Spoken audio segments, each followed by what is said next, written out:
What we're going to look at today is we're going to establish the difference associated with handling data from consultation and engagement. So we're going to look at this from a different perspective. The rules of data management and data handling don't change. The first principles apply, but there are a whole set of rules. As you're all, I'll get you to introduce yourselves in a minute, but as you're all familiar with the world of consultation and engagement, you're aware that there's another set of rules that sit around it, both legislative, statutory, that we've got to be really clear about. So we'll look about how that applies. We're not going to go into depth around the legals around that, just the principles. We're going to look at the outline principles of qual and quant data analysis. So that's qualitative and quantitative analysis. Looking at some of the ways in which the data that you're handling, and when you come to analyse it and present it, some of the common pitfalls, so some of the common areas for challenge, and we're going to look at some practical case-based examples. So we're going to work through that all together.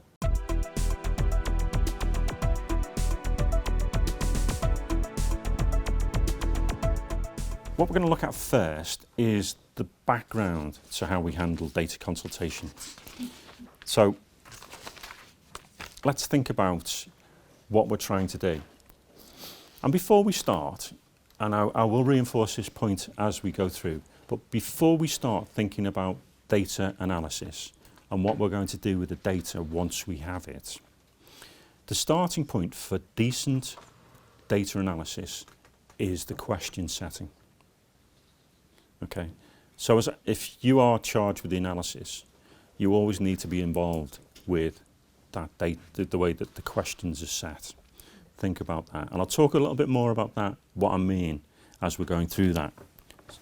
But we need to actually be clear what we're saying, use language that people understand, and more importantly, when we're setting a question, understand what we're likely to get back out of it. You know, so what are we actually asking?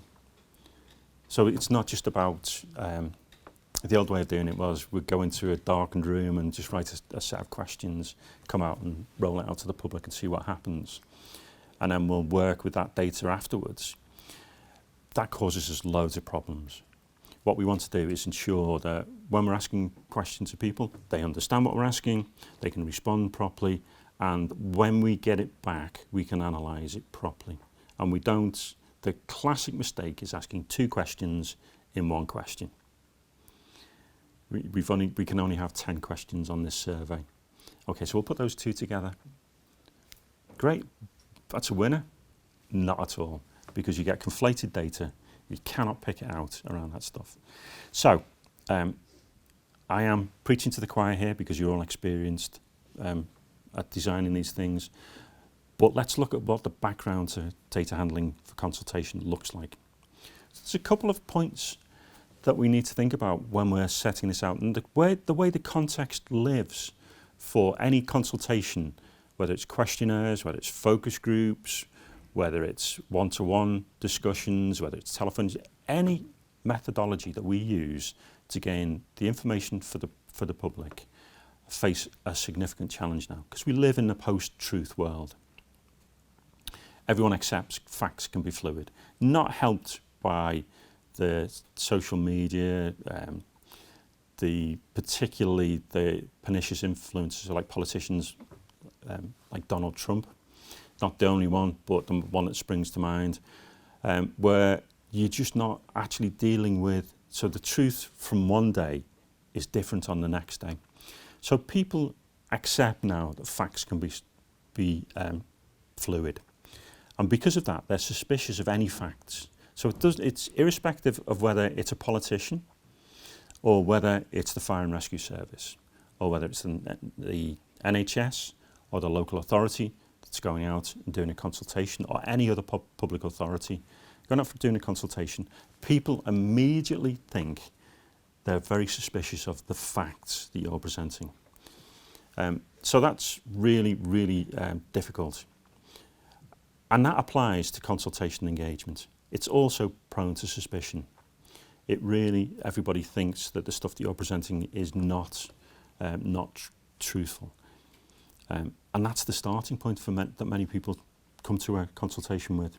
Unfortunately, so what we've got to do is ensure that everything we present can be validated.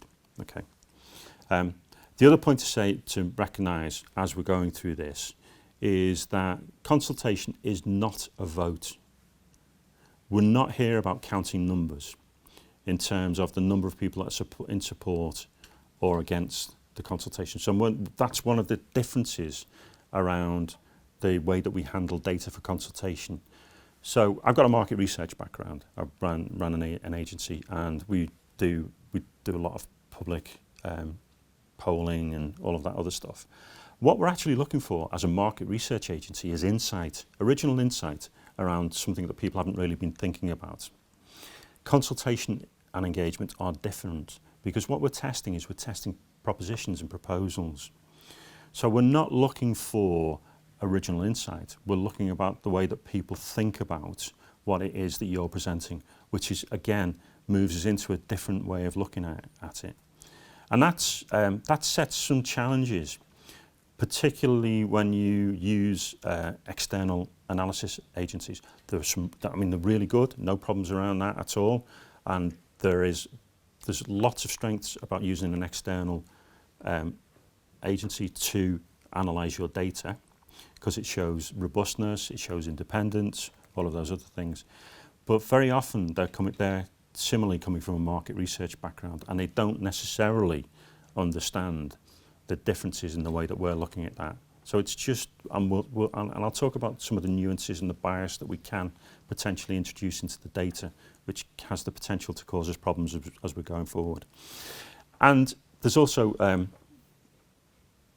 bit of legal thinking around that it's not a vote. So Lady Justice Arden talked about in the Royal Brompton Hospitals versus the Joint Committee of the PCTs in 2012, which is quite a complex case which sets the precedence for people being in the right room. That's for another course. But what Lady Justice Arden said is the consultation is not a matter of simply counting heads. This is in the judgment. It's not a matter of how many people object to the proposals, but how soundly based their objections are. Okay. So one of the things when we're handling data is that we've got the data that we control, if you like, the surveys that we'll put out, the focus groups, the face-to-face sessions, we do that, so the mix of quantitative and qualitative data. But that's never the only route by which people will provide you with information to the consultation. So you need to be providing email addresses, you need to be providing a telephone number, you need to be prepared to accept responses to your consultation written on the back of a crumpled up old envelope. It all needs to come in that. So we're not talking about, for instance, when you get a petition. Online petition forums, they're becoming increasingly popular, and we get a petition that's got 360,000 people saying, but they're only answering a single note question. So how do we deal with that? And I'll come to that around the issue of campaign groups. But the fact you've got 3,600 or whatever I said originally, people signing up to a petition, does not overrule the single person who gave a piece of evidence, a well thought out piece of evidence on the back of a crumpled up envelope. So it's all about finding the balance in the data. So it's not just about, we need to be robust, we need to ensure that all of our numbers add up, they make sense, but it's that numerical data is not the be all and end all. And the last point is that the data, however we collect it, must be robust. Okay, so that includes, during your consultation period, ensuring that the mechanisms that you do collect that data is auditable, is ready to can be actually tracked back, and so that you can be confident that you haven't missed an input, some data from somebody, some qualitative or whatever, that might be a really, really important piece of evidence that you put in there. And there is again, I'm I'm not here to give you law of here, but there's quite an important case, Kohler versus Mopac, Metropolitan Office of Police and Crime, where there was a very important piece of evidence that was put in by Kohler, which wasn't considered, couldn't prove that it was considered, and actually ended up in overturning one of the closures of one of the police stations because the consultation was about going digital by default. So just make sure that you can track everything down. Robust mechanisms. Again, it's preaching to the converted, but overlooking some of the simple principles really give us problems down the line when we come to reporting it. And I think one of the other points to pick up is the way that we deal with coordinated campaigns. Because I ran this course earlier this year, in fact, for a camp. It was actually World Wildlife Fund in Greece, and we were talking about coordinated campaigns, and I was talking about how do we handle the issues around where we see a lot of responses all exactly the same. Okay, seen nodding heads. We've seen that, haven't we? Yeah. Okay, we've all experienced that. And I was talking about treating it with caution, as you need to do. But the World Wildlife Fund came from the position that they're actually a campaign body, an influence group, and they're saying, well, we organise that sort of stuff. We set those kind of campaigns going because we think it's really important that these messages are heard. And there's actually a point. It was from a consultation with Rondon, Cunn and Taff, and Justice Fraser said, I have explained that the claimant is part of a campaign group. Mr. Imperato gave evidence about the concerned local parents and campaigners involved. Objections from a well-organised group would, one hopes, be considered the same way as a less well-organised objections. They should not be given lesser weight because they originate in an organised manner. So sometimes the temptation is to take where you see a group, and very often on an online survey, they'll either come from the same IP address or they'll come through at the same time, but they're from different people. So they're just taking it in turns to use the same computer. Temptation is to just say, let's discard that. But there's a real danger in that. You need to think about that and examine that very carefully before you go down that route. So again, scrutiny, challenge. If you did do that and a campaign group had put an organised response in and you decided to exclude that entire campaign, how would that stand up to scrutiny? Because those are still legitimate points of view. Okay. So when we're thinking about it, so we're still talking about the background. One of the challenges is the way that people look at data and how we pull it all together and how we present it. So we're looking at, things we need to look at is the diversity of data, by which I mean, and I've talked about it, when we're looking at this, we'll get loads of different types of data coming in. We'll put in, so we might have an online survey, more than likely. We might go out and decide that we want to get a population representative sample. So we'll do a street intercept or a telephone survey, which is on quota-based setting. We'll do focus groups. We'll do one-to-one interviews. We'll do drop-ins. We'll do exhibitions. Pulling that data together, it's all disparate. It doesn't look the same. So we need to think about that as well. We also need to think about the diversity of the audience that's coming across. How we actually, how we ensure people can participate effectively. So we very much sometimes think that the easy way to do it is just to run an online survey. And I say easy advisedly because it's not an easy task. There's a lot of thinking that goes behind it. But if we don't think about the different audiences that we want to participate by just using a single consultation instrument or an engagement instrument, we're excluding a lot of the audience that we want to become involved with. And how do we handle the diversity of opinion? So we've got convergent and conflicting opinion. And I'll talk about that in a minute, about the scales that we choose to design. So if, for instance, if we use a Likert scale, agree, strongly disagree, one of the tendencies of that is that we get polarised opinion, because people go strongly agree, strongly disagree. Okay, not exclusively, but it does tend to put that. So we need to think about that, how we handle that convergence and conflicting data. And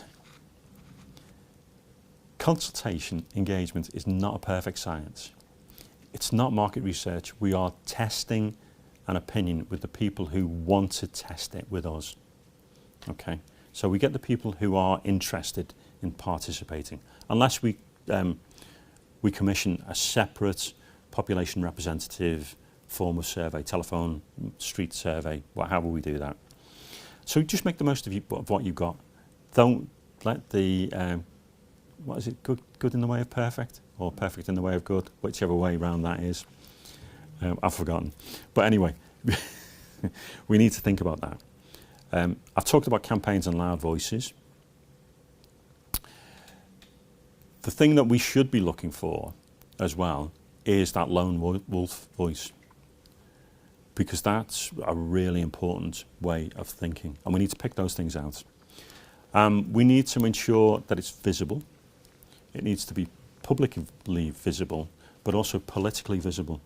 So that's setting that context by which we know that the local politicians are aware of what's coming down the line, are engaged with it, because that, if you launch something, two dangers. One, public don't know about it and don't participate, so you need to do that warm-up campaign.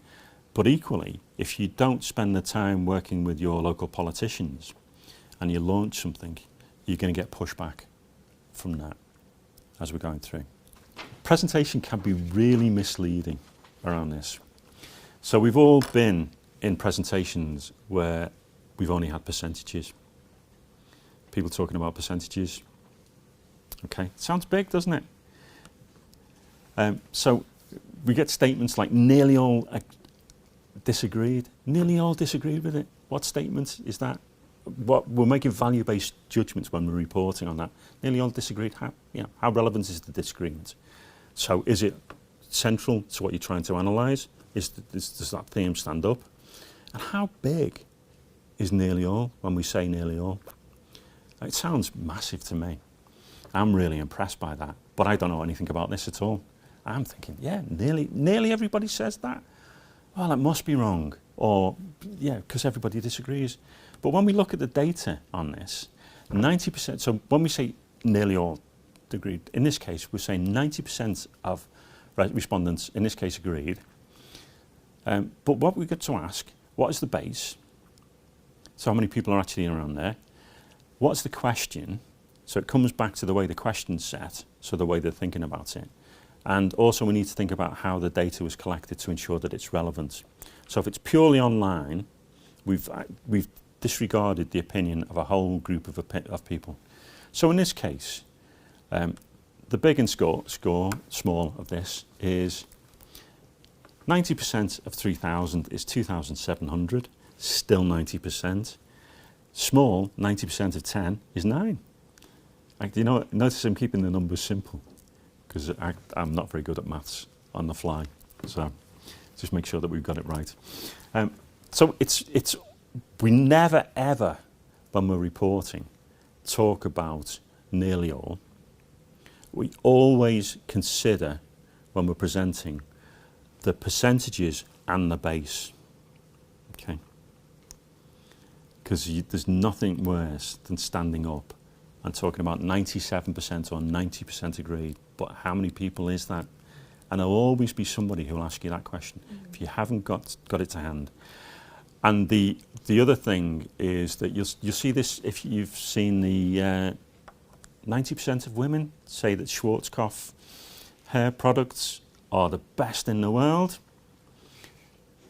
And then in a tiny print underneath it, we've asked 10 people. Yeah.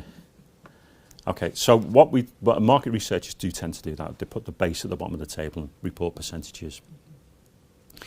In our world, because we're looking at proposition testing, it should always be percentage and number, never by themselves. Okay, so it's simple stuff. It's a refresher. You all know this, but it's worth remembering as we go through. And when we're thinking about it, the other thing to say is that consultation data is rarely population representative. Okay, so you will be asked when you're, and you have been asked, I can guarantee you this, how can you tell me the statistical significance in the population of whatever area you are of this response? And you can work it out. You can work it out, but it's never going to be population. It's never going to be a true population representative sample, because the data that we always get is informed by the extent to which people are interested in responding to this. So therefore, it's never population representative. You can work out the extent to which the demographics reflect the population. You can work out the statistical significance of it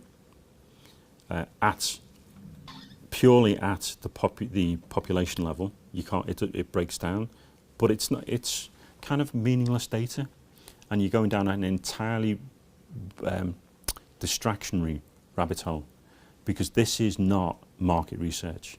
We are not looking at something where we're developing original insight. Okay. And coming back to the question, and principles of good consultation, one of the things we need to think about when we're setting the question, we need to think about what information was provided before the question was asked. So did we meet our gunning to obligations? Did we provide sufficient information for the respondent, the consultees, to make an informed and intelligent response to the information? Okay. And that, in and of itself, is a big challenge. Because when you're designing questionnaires, one of my pet bugbears is where you'll get a questionnaire that says, what do you think about this? Go to our consultation document and put a link into it. Okay, so you're just asking a bold question without the framing context and expecting people to follow a link, to go out and to come back in. Now I know, and you know, that if someone follows a link, they're not coming back. They're never going to come back because you've made it difficult for them. Okay, you want to make it as easy as possible. You also want to meet your gunning to obligations. So every question should always be framed by a reasonable preamble. You don't want to duplicate your consultation document, because if it's too long, you'll discourage participants. But you need to give sufficient information in there that they can understand the context that you're asking that question around, okay, so that they can understand it. I'll put that, we've talked about representation in the sample, but the other point to bear in mind is that when you are designing your methodologies, you need to think about how you can make it as easy for people to participate as possible. So you increase that, you're reducing the level of response bias, or non-response bias rather, by allowing people as many opportunities to put it in place. So you will have an easy read version of your survey. You will have a paper copy of your survey. You will make it very clear to people that they can participate. You will go out to the local supermarkets and to community centres to talk and listen to people, increasing that representation of the population by increasing your sample, getting people out of it. You think about what were the questions and how were they asked? Question design is vital, and I've got a classic example of where it went wrong. And how was the data collected? What were the methods that were used around that? So if you're just purely using online, you're excluding all of those people that don't participate in online.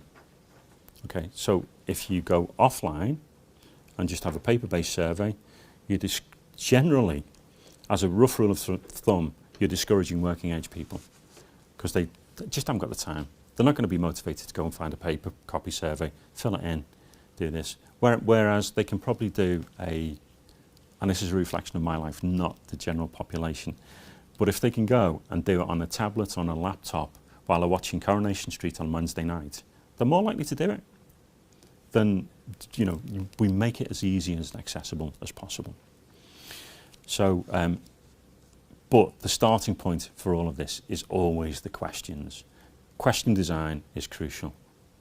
The other point I meant to say about questions before we move on from that is when we set the questions, we can actually bias responses just in the way that we ask the questions. One of the key points that I always try and get out is the fact that the average reading age in the UK is 7. So why are you writing this as if it's for a reader of the Times or the Guardian or the Independent, one of the red tabs? You need to really think about it's not lowest common denominator, but it's the most easily understandable. You don't put barriers in the way around that. So your questions always have to be designed on the principle that that it's understandable. And classic mistake is where we just go away and we design all of the questions ourselves. So it goes wrong when you don't involve the analyst right from the beginning. But it also goes wrong when you just ask the analyst to do it right from the beginning. That's very true. Yeah. I'm not looking at you, Dave, honestly. Everybody else is. No. I do. Yeah, I do. I've made those same things, and I've worked in the similar scenarios. Because you need to have a broader kind of sense to what's going on. So you need to develop reading circles. Ideally, and this is in the ideal world, and it's quite difficult to bring around. What you want to do is to run, and this is a bingo word, is have cognitive testing of your questions, which is where you get a group of people, probably your target audience, who are uninformed about what the topic is, and you give them those questions. You're not asking them to respond to them, you're not asking to respond to all the scaling ratings or anything like that. Just ask them, what's that question asking you? How are you likely to respond to that? And that's a really good way of checking that you've understand it. There's a lot of really good information published around the principles of cognitive testing. We haven't really got time to go into it in more depth at this point, but principally, it's just asking people that don't know, what does this mean to you? So, coming back to the principles of what we're looking for, so just setting out, before we get into gathering the data and looking around it, we need to think about not only about the designing the questions, but what else do we need to know? What are the really important points that your data needs to be collected around that? So we need to think about what type of equalities data do you need right from the beginning. It's by the time people have left the survey and you think, oh, I should have asked them about their demographic character, it's way too late. It's got to be built in. You need to establish what location data you need. So is it important for you to know where individuals are responding to? There's a bit of there's a potential trap in there in terms of data protection, GDPR. If you ask for the full data, the full postcode with all of the other demographic characteristics, there's a potential to make it identifiable data. So you only ask for the first 3 digits of the postcode, which I can never remember, is it incoming district or outgoing district? Anyway, that first part of the district code. So that you can get it down to the area you're around. Because, I mean, in some, particularly in rural areas, there'll only be one house in that postcode as well. So, you know, all the complexities about being able to identify people by matching the characteristics through the demographics and the postcode. If you've only got one house in the area, you've guaranteed it. So what location do you need to put in place? Really important these next 2 questions are really important. Can you analyse a lot of rich text? Can you analyse a lot of numerical data? So the analysis of the numerical data in terms of time is probably less challenging than the rich text data. Well, it is less challenging because you can mostly automate it, and there's mostly software that will help you to do that. And it is closed questions, and we'll talk about that in a bit more. So you're probably able to, we see more questionnaires which are focused on a lot of closed questions with only a few free text bits of information in there. And that's because it saves us time. So you've got to be clear about that. right from the outset. Can I handle a load of rich text data? That comes around to the way that we differentiate our responses. You have to, there's a duty on all public authorities, the Public Sector Equalities Duty, part of the Equalities Act, that you must integrate consideration of equality and good relationships into day-to-day business, into the day-to-day business of public authorities. So we all know about that. We've got to do it. So we need to understand that we have to ask questions about about protected equalities. Increasingly, we're seeing public authorities looking at health inequalities for NHS organisations, but deprivation. Fire and rescue services, there's a correlation between deprivation and incidences of fire. So you're looking at those. So thinking about those, kind of, I've conflated those, but they are two separate things. The important point, and it goes to Keita's observation there, is the public sector equalities duty requires you to ask demographic information of respondents. So you're required to ask that information. There's no corresponding requirement. There's no legislation, there's no compulsion for people to provide you that information.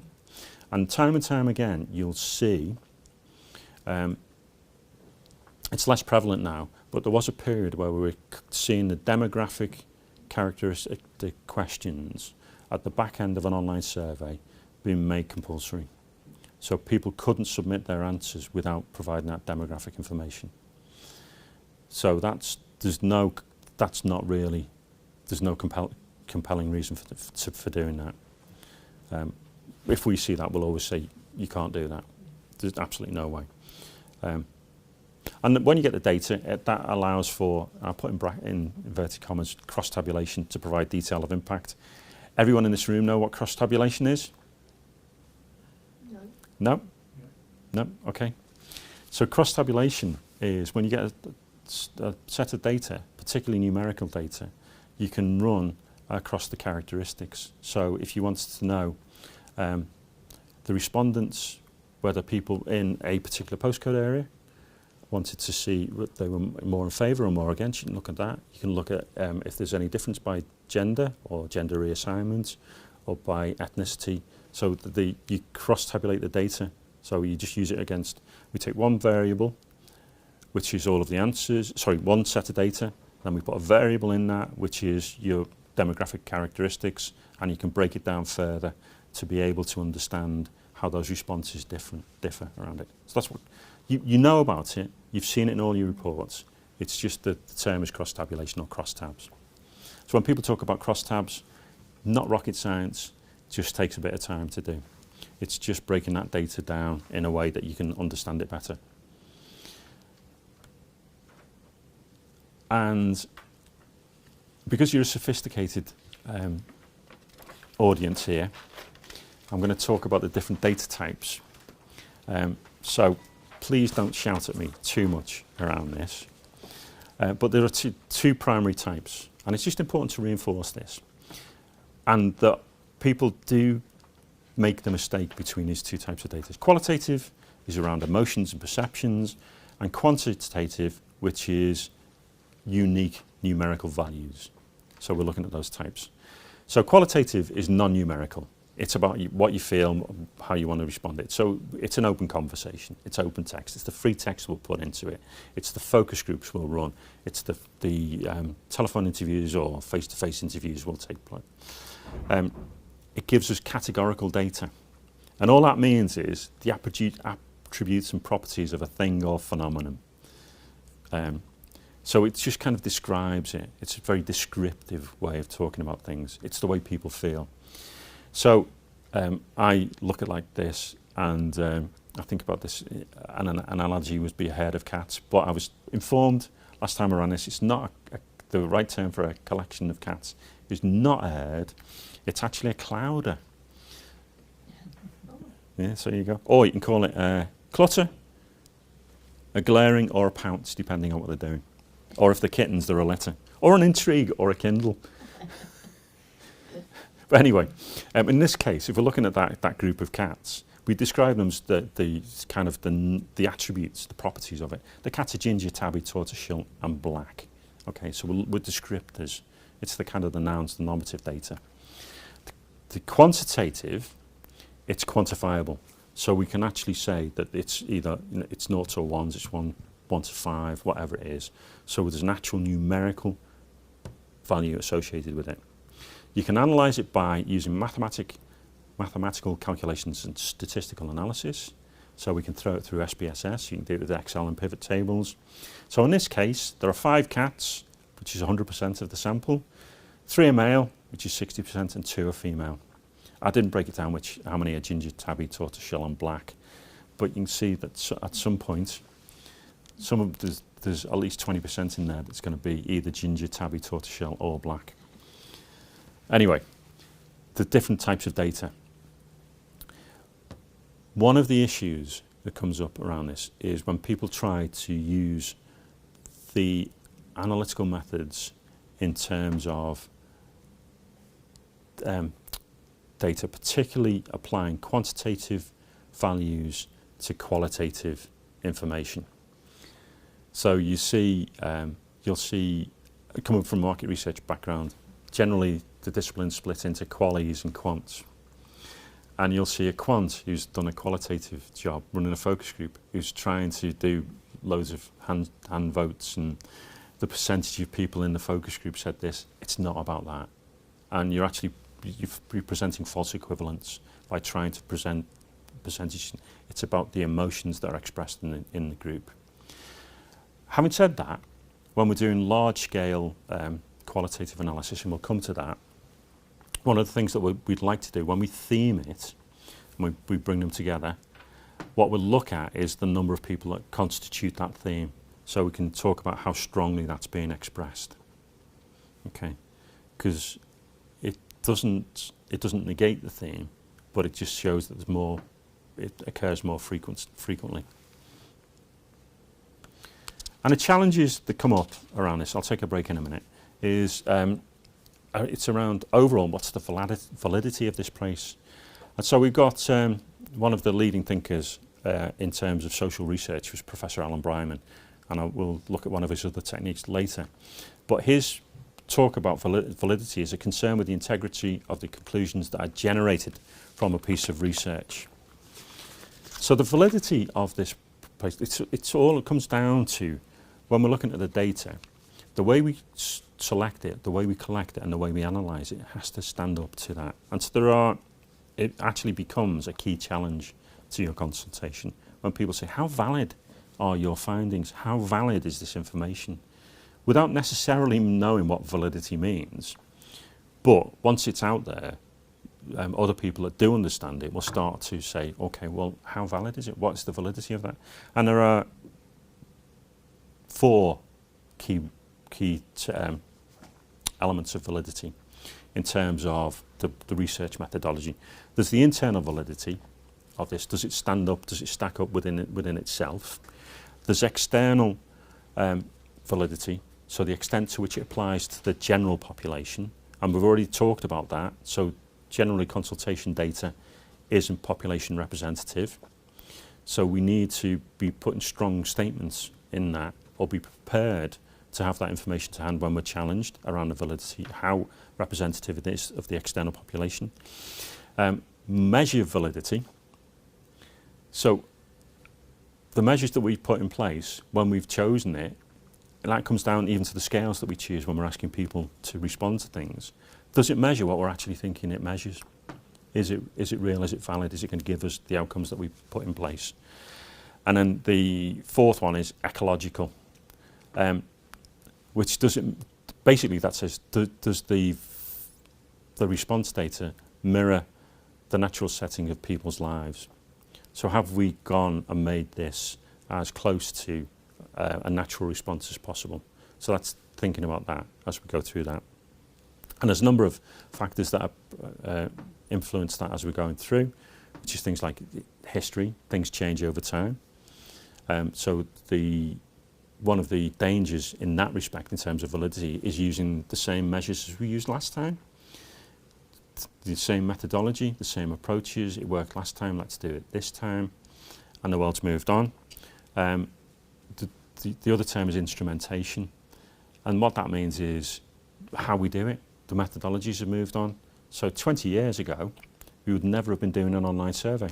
we do those nouns now. And then there's issues, and truly, if we were going to make this a proper research piece rather than a consultation and engagement piece where we designed it, it's whether we have overcome things like selection bias. So we're making it as able for everybody to participate as well as they can. So this the first issue, whilst we're looking at challenging the validity of it, is how's your question been designed? Is it good question design? Are you promoting respondent misunderstanding? And that means is that have you designed the question badly? Are the answers not reflecting true opinion? So if we ask a question and it's not the question that we think it is, and people read it differently, we're not getting true opinion. We're just getting people's interpretation of it. So that's why it's important that we test it. Doesn't give us the information we need. We've asked the wrong question, which is really why fundamentals of design are important. What is it? Your starting point is always what information do we need? And one of the key indicators of that is whether we're getting lots of questions skipped, consistently skipped, or not answered. So when we see the respondents' basis coming through, we see that loads of people are just not taking part in it. And that then brings another issue around handling challenges. Don't wait until the end of your consultation period to look at your data.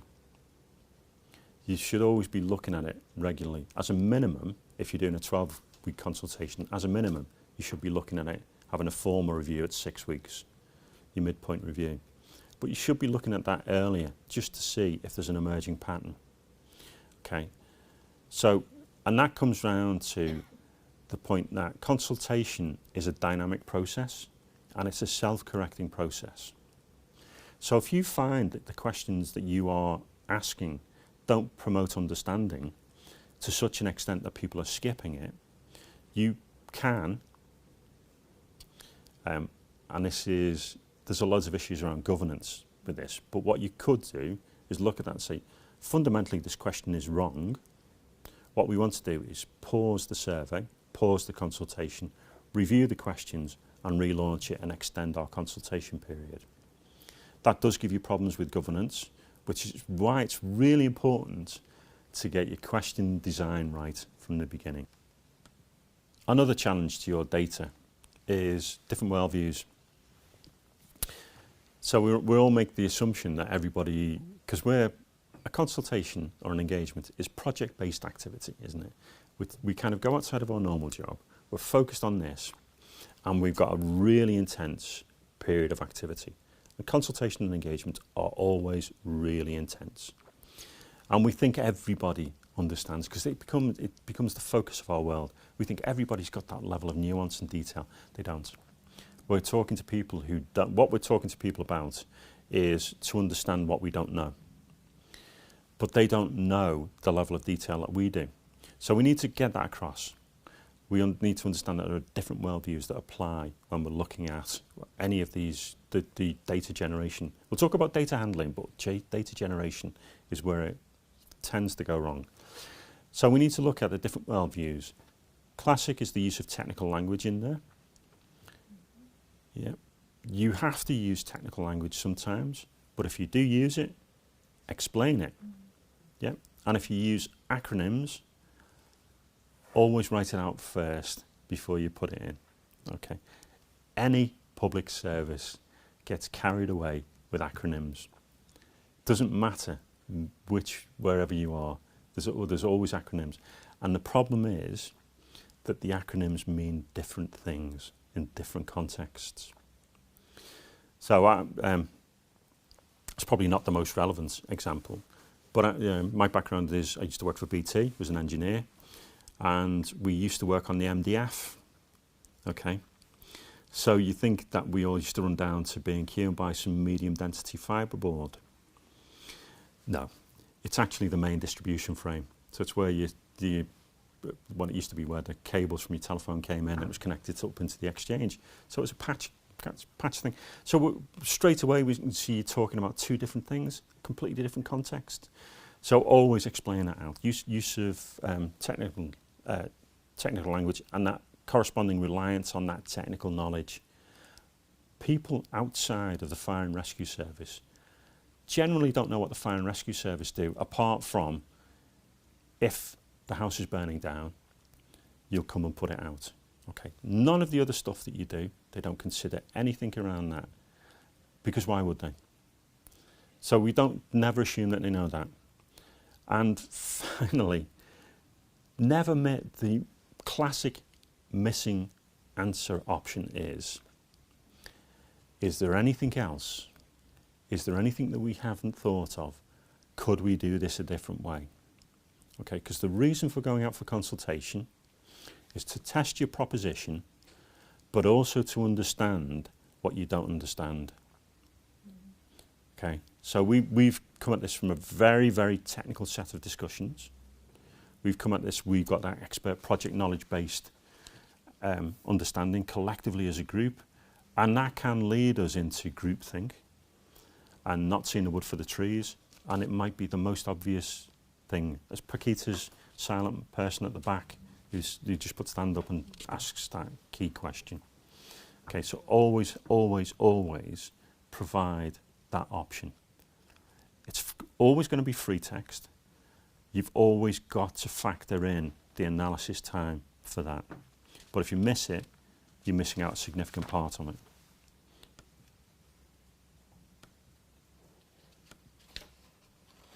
So the solutions to this, before we get into looking at some of the data, the solutions to handling those data challenges, before we start to think about what comes out of the end of the sausage machine, we need to look at it from the perspective of this is a continuous dialogue. We are working with this as something, an emerging process. So it is an ongoing dialogue. And from that, there are potentials for in-course corrections and to look to spot our mistakes and errors in there. Okay, so we always think around that. We need to ensure that we have mixed methods right the way through this. So we talked about qualitative and quantitative data. So we need to put into this something that's very open-ended, exploratory questions, explore the dimensions of an issue, by which we mean, you know, what's important to you, what are the emotions that this brings up, what do you want to say around this, what do you want to tell us that's not constrained by just rating this, by just telling us how much you agree or disagree with a proposition. And that's the qualitative talking approach. So that data in there, and then you've got to be specific. You want to pinpoint it. So you do want to ask questions. To what extent do you agree with this proposition? From strongly disagree to strongly agree. Okay, and I'll return to that point. But because we're testing propositions, if we put strongly agree at the beginning of any scale, the argument is that we are already predisposing the respondent to give us a positive response. So we flip the normal response rate round and put strongly disagree or the negative proposition at the beginning, so that in reading order we're not giving you that yes type of response around it. It's not the standard way of doing it, but it just gets you out of a kind of potential criticism or bias. And really important, before you go into your consultation, is to undertake pre-consultation engagements. And what we're asking there is, what's important to you? What are the issues that matter to you? Not just what we think is important. So we're testing before we go into it. Most data analysis goes wrong before you've actually got to collecting it, to the output of the data. It's the collection that gives you the biggest problems.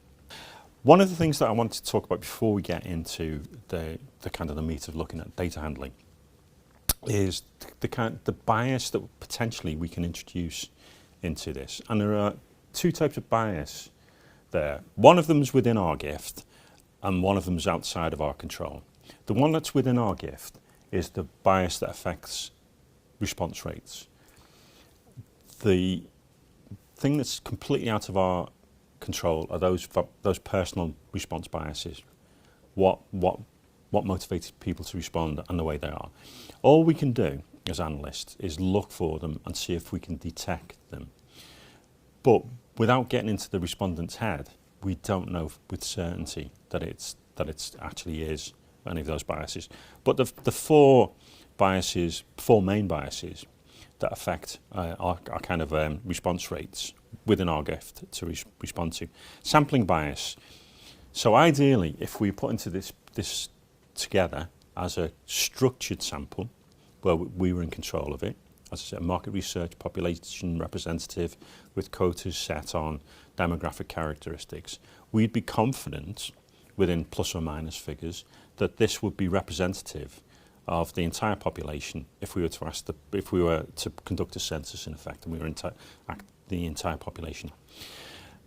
In consultation, that is very rarely occurs because we don't construct the sample. It's people who are interested in. So the ways that we can overcome those things is by a mix of methods. So don't just rely on an online survey. Ensure that you've got other methods for people to participate in that, and look at adding in other things. So Paquita's example before about a community centre, if we wanted to target a particular community, particularly protected characteristics, what we would do is perhaps work with our third sector partners, commission them to undertake some of that research for them, which we'd write the script for, and we'd write the reporting format for them, and there'd probably be a grant for them to do this. Then they'd provide us that. So that's increasing the response rate.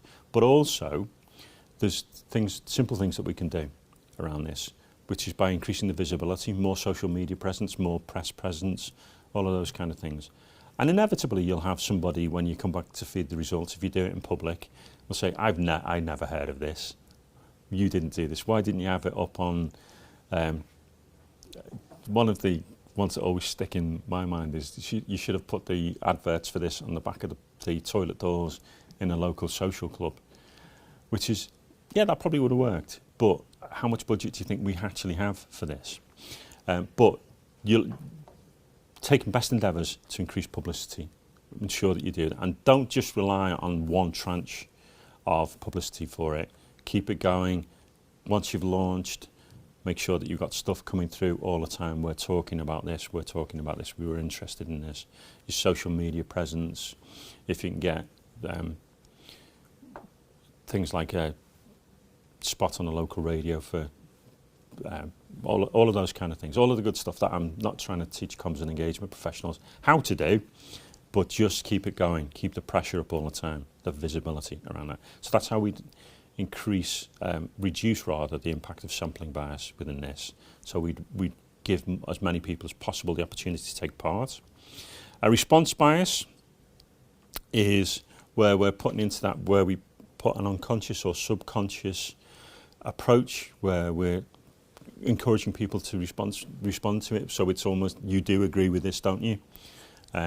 Not as blatant as that, but you know, we get those leading questions. And as so the things that we put in there is acquiescence, where we say you do agree with this, that. We get those extremes where we see people responding to a like-it scale, for instance, strongly disagree. So you get a polarised type of response because we've put those scales into it.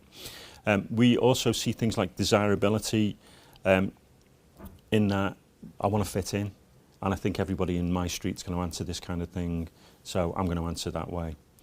So making it very clear that we're looking for your independent responses. Your response is important. Your opinions are valued. It's not what your neighbours think, it's what you think, those kind of things. So that's in the wording of the questions, the preamble, the setup for them around that. And then you need to think about the order as well. Order bias in terms of response bias is quite important. So if you've got two very closely linked questions, or they look very similar, you'll get people getting turned off. If you've answered that question, up here, what colour do you want the uniforms to be? blue, red or yellow? And then further down, what size do you think we should put the uniforms? Should we provide them in small, medium, extra large? And people go, that's a ridiculous example. But, people will think, I've answered that question already about uniforms. Why would I answer that again? And you can see that can happen. And then there's non-response bias.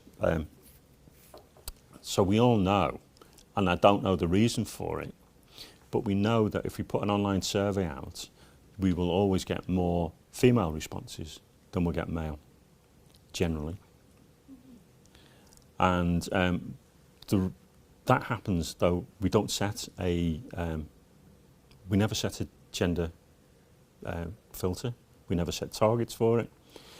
So what we need to do is think about ways in which we can add additional information around that so that we can encourage participation from groups that don't participate. Looking a bit puzzled, Dave? No, it's just thinking things. Yeah. I always when I make that statement for people to say, no, that's not true. We always get more men to respond, but that never happens. Because it's I'm sure there's an academic paper that tells you why you tend to get more female responses than male to online surveys, but yeah. So there's lots of complexities around the ways in which we drive responses. Having said that, you can use all that stuff to increase response. It really does take a lot of targeting around that. Okay, banging home the issue around question design. You've got to really beware biased and poor narratives around that. Doing bad presentation techniques, reading the title off my slide. But anyway, this one is a kind of the classic example of almost affirmation of the type of response. So if we look at that, there's nothing wrong with having a preferred option if you're consulting. And you should always say, we think this is the best option because of this, okay? On the other options. But if we look at that, first of all, option 2 is the first one considered. So there's an order issue there. And the paragraph starts, we prefer option 2, okay? And we compare the size of the paragraph around option 2 to the paragraphs for option 1 and option 3. Okay, so we've got an order issue, we've got a size issue in terms of this. So straight away, we are leading the respondent to say, we do like option number 3, you like it as well, don't you? It's the one for us. Okay, so we need to be very fair in the way in which we present them. Okay. As much, even if you just weigh the paragraphs by the amount of ink that's involved in it, you need to think about it very much around that. So we get that kind of leading into the option. So really, really think about the way you're designing it. And where we came unstuck was Derbyshire versus Sheffield Combined Authority. So this is where the establishment, it's quite close to home for quite a number of you, isn't it? So the establishment of a combined authority, the question was designed in such a way that nobody really understood what was being asked. So the question was, to what extent, if at all, do you agree or disagree that local authorities should work together formally where there are strong economic links with the neighbouring area? Okay. So that was the South Yorkshire, or Sheffield Combined Authority, I should say, rather than South Yorkshire, Sheffield Combined Authority. What they were asking is, one of their nearest neighbours is Chesterfield, as we know, right next door to it. Chesterfield is the highest economically performing area of Derbyshire, which is relatively, compared to South Yorkshire, relatively, it doesn't perform as well economically. So what we're saying is we take out one of the economic jewels in the crown from Derbyshire, put it into Sheffield Combined Authority. There's a very strong linkage. Very close. 10 minutes on the train, is it? To Chesterfield, if that. But that's what they're asking, or that's what the implication of it, and that's what the decision would have been. But they don't say that anywhere. That's not what it says. That's not what it says. So Derbyshire County Council objected strongly and won. Okay, so you're actually saying Chesterfield should be part of Sheffield City region. It's nowhere in the mandate. It's nowhere in the consultation document. You're asking this question, so you're going to take this out. It's not fair. It's not a well thought through question.